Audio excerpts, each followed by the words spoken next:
Bismillahirrahmanirrahim. Assalamualaikum warahmatullahi ta'ala wabarakatuh.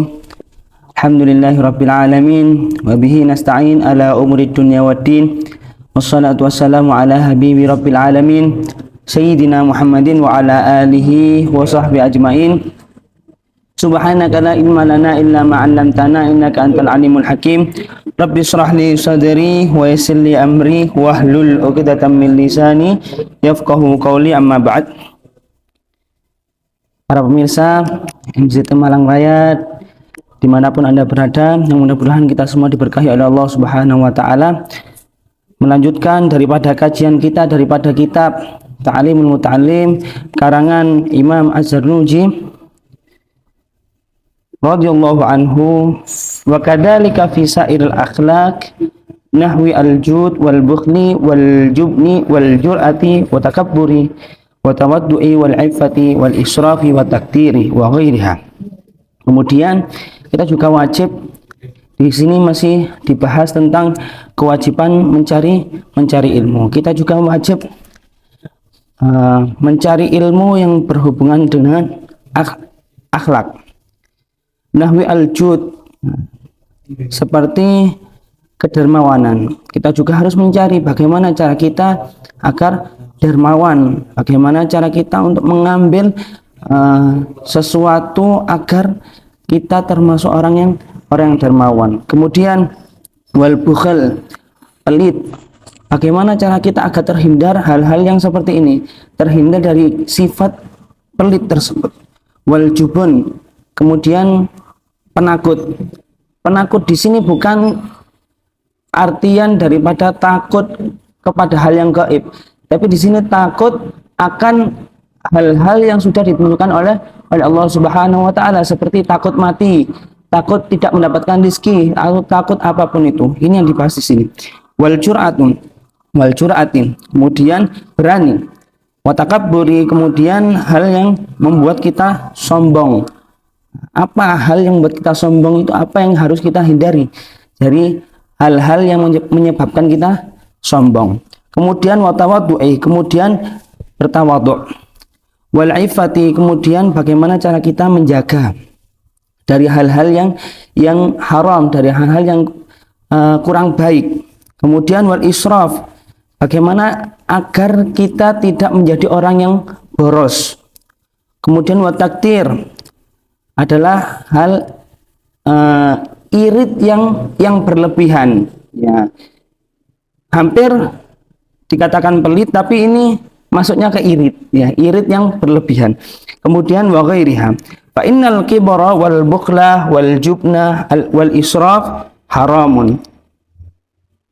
Karena al-kibr, sombong, kemudian pelit, kemudian takut akan hal yang sudah ditentukan oleh Allah, kemudian wal israf, ya, boros, itu adalah perbuatan yang haram. Wala yumkin at-taharruzu anha illa bi'ilmiha, dan kita tidak mungkin untuk menjaga hal-hal dari hal tersebut kecuali dengan ilmunya. Ilmu agar kita terhindar daripada kesombongan, ilmu agar terhindar kita daripada sifat yang boros, dan ilmu-ilmu itu. Wa ma yudadduha, dan wa ilmi ma yudadduha, dan ilmu yang bisa melawannya, ya, seperti kita menghindar daripada hal takabur, sifat takabur itu dengan tawadhu. Kemudian ketika kita ingin menjadi orang yang tidak bakhil, maka kita akan belajar tentang bagaimana cara kita yang dermawan. Kemudian fayuftaradu ala kulli insanin ilmuha, kemudian wajib bagi setiap manusia ilmu tersebut. Waqad sannafa as-sayyid al-imam al-ajal as-syahid Nasiruddin Abul Qasim kitaban fil akhlaq wa ni'ma ma sannafa. Kemudian dikarang oleh as-sayyid al-imam al-ajal Nasiruddin Abul Qasim, ini sebuah kitab yang membahas tentang akhlak, wa ni'ma ma sannafa, dan ini adalah sebaik-baik kitab yang dikalang oleh beliau. Beliau mengatakan fayajibu ala kulli muslimin hifdhuha, ya, wajib bagi seluruh muslim, ya, seluruh orang Islam hifdzuha, yaitu menjaga daripada ilmu tersebut. Wa amma hifdzu ma yaqa'u fi ba'dil ahayyin fa fardun ala sabilil kifayah.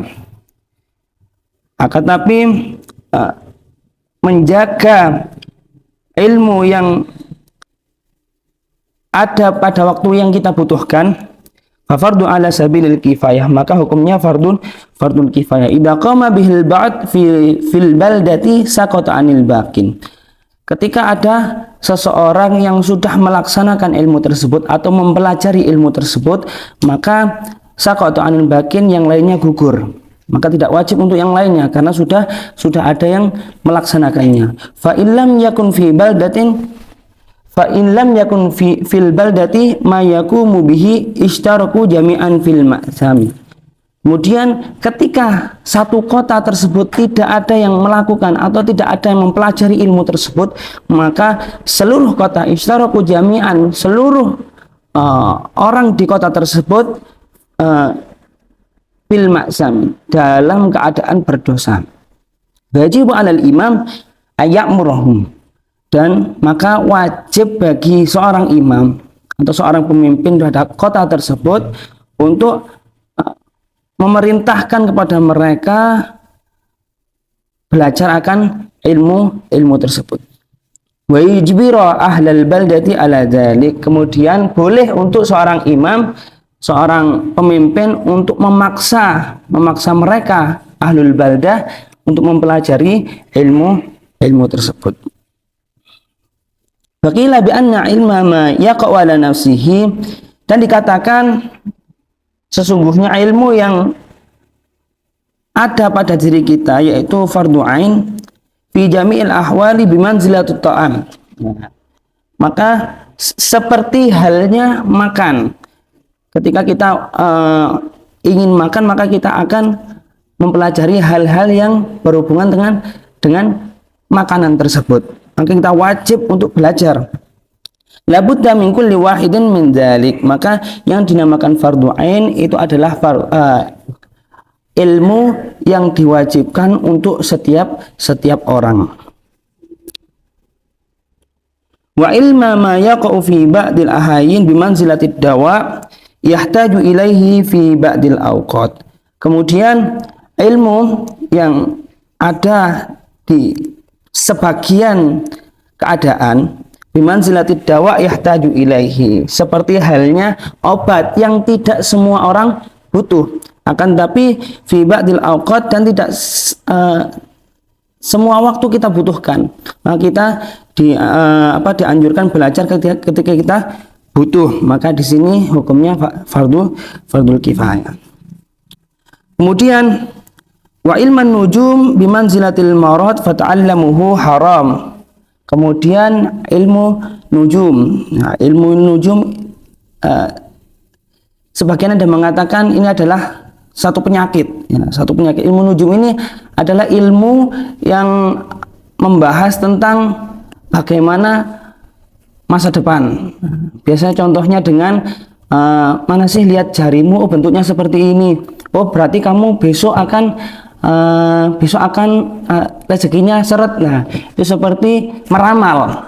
Itu adalah ilmu nujum, dan ini adalah belajar akan ilmu nujum ini hukumnya adalah haram. Li'annahu yadur wa la yanfa, karena ilmu nujum ini adalah hal yang berbahaya. Nah, tidak ada manfaatnya sama sekali. Wal harabu min qada'illahi ta'ala wa qadrihi, dan ilmu nujum ini, belajar ilmu nujum ini menandakan bahasanya kita lari daripada qada dan qadarnya Allah, ya. Qada ini apa? Qada ini adalah suatu yang ditentukan oleh Allah yang akan terjadi pada kita. Kemudian qadar adalah sesuatu yang terjadi pada saat kita lakukan. Maka contoh seperti min qada'illah, qada seperti kita akan mempunyai anak turun berapa. Nah, ditentukan oleh Allah mempunyai anak turun 10 contohnya. Kemudian qadarnya kita ketika kita menikah. Ghairu mumkinin yang bagi likulli muslimin ayastighla fi jami'i awqatihi bi dzikrillah ta'ala. Maka untuk menghindari ilmu-ilmu tersebut, menghindari yang namanya ilmu nujum tersebut, kita dianjurkan untuk menyibukkan diri di waktu-waktu senggang kita dengan zikir kepada Allah, wa doa, dengan doa kepada Allah, wa tadarru, wa qiraatil Quran, wa shadaqat. Karena shadaqat adalah tadfa'ul bala. Ketika kita mempelajari ilmu nujum yang dikatakan haram tadi, kita memiliki pengertian bahasanya ketika ada sesuatu yang menandakan hilangnya qadar tersebut, maka kita akan percaya. Maka disebut di sini haram, ya. Disebut di sini haram. Maka bagaimana caranya ketika kita bisa menghindar dari hal-hal yang seperti itu dengan sedekah? Karena sedekah tadfa'ul bala. Karena sedekah bisa menghilangkan bala. Kemudian ketika kita sakit, kita dianjurkan oleh Kanjeng Nabi Muhammad SAW, da'u mardakum bisadaqat, ya, obatilah orang-orang yang sakit di antara kalian dengan sedekah. Ad-dafi'ah lil bala wa yas'alullaha ta'ala al-afwa wal afiyah fid dunya wal akhirah. Dan kita meminta kepada Allah al-afwa wal afiyah di dunia dan di akhirat. Liyasunahullahu ta'ala anil bala, dengan harapan kita terhindar daripada bala-bala yang diturunkan oleh Allah Subhanahu wa ta'ala. Itu saja yang bisa saya sampaikan. Mungkin kita lanjut di next video. Mudah-mudahan kita selalu diberkahi oleh Allah Subhanahu wa ta'ala, selalu istiqomah ngaji dan barokahnya istiqomah. Mudah-mudahan kita semua panjang umur fi taatillah wa taatur Rasul. Amin amin ya rabbal alamin. Assalamualaikum warahmatullahi wabarakatuh.